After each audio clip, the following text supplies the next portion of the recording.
Reflecting on the way that I was brought up, I can't help but congratulate all the people who helped to shape my life. Having a mother who was always a seeker of truth, at times to her own detriment, made a big influence on me. Having a dad who chose to live a life reflecting his standards of morality was a big plus in me questioning everything. But influences are not restricted to just parents. Peers, school chums, neighborhood, and religion help to shape an individual. The proximity of culture also plays a large part in shaping an individual. In many homes, how everyday ethics and how application of principles are applied to family situations set the stage for one's character. I was fortunate to have had excellent role models. Last but not least were two influences not always afforded to all.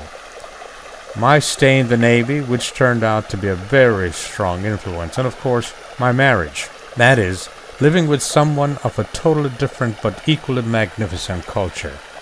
She taught me more than I can ever say. Of course, one of the biggest influence was the encouragement to question the so-called norms of life. It could be that your parents were wrong. Having the courage to question authority figures, of that I will always be very grateful.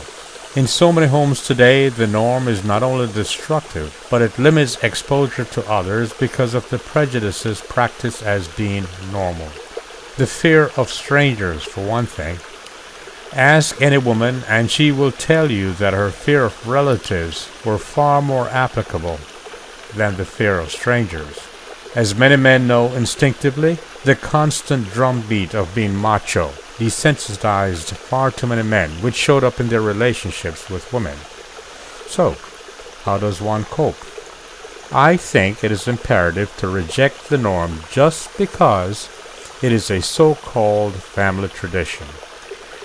And I think working on oneself and being true to self is the answer. That person or group that you were taught to hate as a family tradition may well be that person or group that saved you from a life of misery. Strangers are not your enemies. Your mindset and your improper attitude may very well be your major enemies, as well as your education or lack of it. It takes self-evaluation, honest, mature self-evaluation. Perhaps it is time to reinvent yourself and adopt your own culture and shed a lifetime of mistaken beliefs and perceptions.